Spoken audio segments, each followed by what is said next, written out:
আমি ব্যক্তিগত লেভেল, পারিবারিক লেভেল, সামাজিক লেভেল এবং রাষ্ট্রীয় লেভেল, 4টা পর্যায়ে আমি তাদের পারপাসটাকে একটু ব্যাখ্যা করছি তাদের দেওয়া প্রিন্সিপালের বেজে। প্রথমত ব্যক্তিগত পর্যায়ে, আমার দেহ আমার সিদ্ধান্ত, আমার হাত মুখ পা দিয়ে যা ইচ্ছা তাই করবো। আমি কি বিবস্ত্র হয়ে জনসম্মুখে যাব? আমার দেহ তাই, সেটা আমার সিদ্ধান্ত।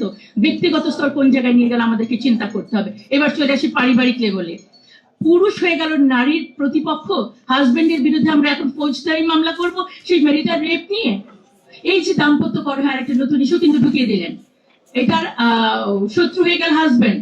এবার আসেন, সম্পদের যতটুকু আমরা পাওয়ার কথা ছিল ওটাই পাই না।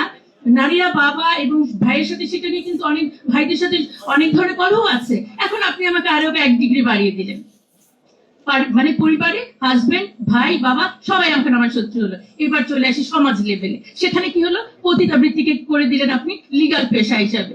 একদিকে স্বামীর বিরুদ্ধে আমরা দিব ফৌজদারি মামলা ম্যারিটাল রেপের, বেচারা কেন তখন সংসার করতে যাবে? উনি তো পতিতালয়ে চলে যাবেন, সেখানে তো আর মামলা খাওয়ার কোনো ভয় নাই। এবং ইদানিং আমাদের অনেক ছাত্রীদেরকে আমরা বিভিন্ন হোটেলে দেখা যায় ধরা পড়ছে পুলিশের কাছে। এটাকে যখন আপনি লিগাল করে দিলেন, তারা পার্ট টাইম টিউশনির মতো এটাতে চলে যাবে, তখন কোন ভাবে সামাজিক নৈতিকতার জায়গাটিকে আমরা ধরে রাখবো? একইভাবে শিক্ষানীতি নিয়ে অলরেডি কথা হয়েছে, বলা হয়েছে শিক্ষানীতি 2010-কে আধুনিকায়ন করা এবং যৌন সম্মতি বিষয়ক বিবরণীগুলো যেন ইনক্লুড থাকে।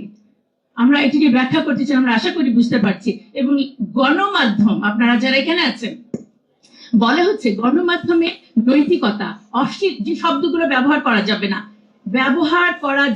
নৈতিকতা, অশ্লীলতা, সুস্থ বিনোদন, শালীনতাপূর্ণ পোশাক, ধর্মীয় অনুভূতি। আমি এই কথাগুলো গণমাধ্যমে বলতে পারবো না। আমি গণমাধ্যমকে তাহলে কোন পারপাসে ব্যবহার করছি? আরেকটা শব্দ, গণমাধ্যমে জেন্ডার স্টেরিওটাইপ কথা, ঘরের কাজ শুধু নারীর এবং নারীরা ধূমপান করবে না, এই কথাগুলো বলা যাবে না। আমি বলতে চাই ধূমপান তো নারী পুরুষ দুজনের জন্যই খারাপ, তাহলে নারীরা ধূমপান করবে না এই কথাটা বলা যাবে না কেন?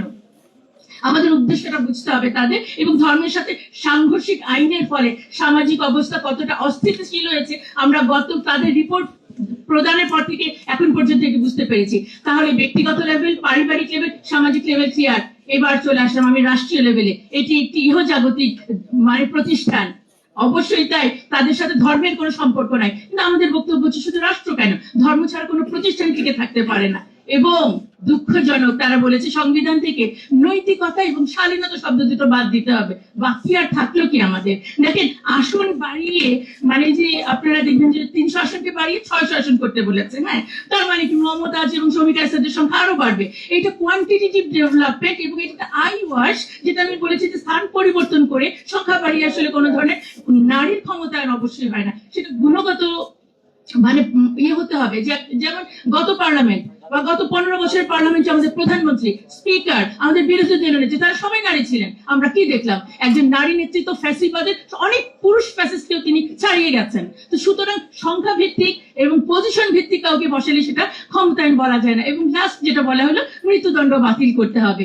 তার মানে কি দাঁড়ালো? একেবারে সাজাই আমরা ব্যক্তিগতভাবে আমি স্বেচ্ছাচারী হয়ে উঠতেই পারি, সামাজিক মূল্যবোধ এবং ধর্মকে আমি তোয়াক্কা না করতেই পারি, এবং যত বড় অপরাধ হোক আমাকে মৃত্যুদণ্ড দেওয়া যাচ্ছে না। সুতরাং এর চেয়ে বড় অরাজক অবস্থা আর কি হতে পারে?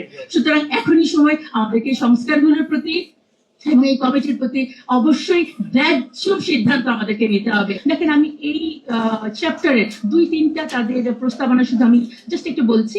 যেমন সমান অধিকার নিশ্চিতকরণের জন্য নাম্বার 1 যে বলা হয়েছে যে সরকারি বেসরকারি সকল বোর্ড এবং কমিশনে 1/3 নারী প্রতিনিধি থাকবে। শুধু তাই না, বিসিএস সহ সকল নারী মানে চাকরিতে নারীদের নিয়োগে বিশেষ পদক্ষেপ মানে হচ্ছে ধরেন কোটা। এবং এখানেই শেষ না, সচিব, জেলা প্রশাসক, বিভাগীয় কমিশনার, উপজেলা নির্বাহী কর্মকর্তা সকল পদে প্রমোশন দিয়ে হলেও সমান অধিকার নিশ্চিত করতে হবে।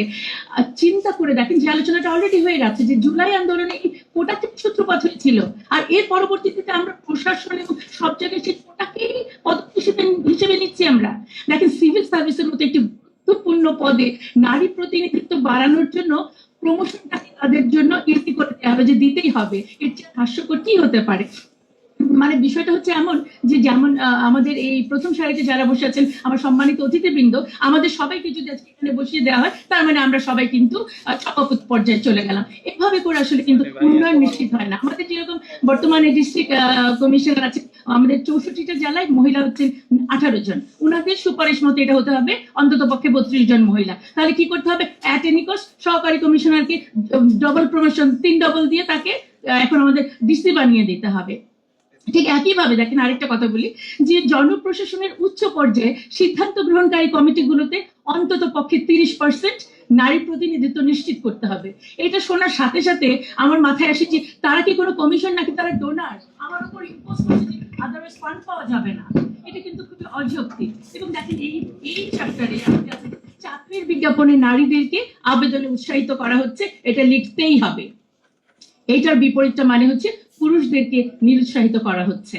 এটি কি আরেকটি বৈষম্য সৃষ্টি করার একটি পায়তারা নয়? এবং দেখেন লাস্ট আমি এটা নিয়ে যেটা বলতে চাই যে জনপ্রশাসনের সকল আইনকে নারী উন্নয়ন নীতির সাথে সামঞ্জস্য বিধান করে ইমপ্লিমেন্ট করতে বলেছে। যে নারী উন্নয়ন নীতি নিয়ে এত সমালোচনা, যেটার এত ঘাটতি, এটার সাথে এটাকে মিলিয়ে করতে বলা হয়েছে, অথচ তাদের যোগ্যতা বাড়ানোর জন্য কোনো ধরনের এখানে কিন্তু সুপারিশ দেওয়া হয় নাই।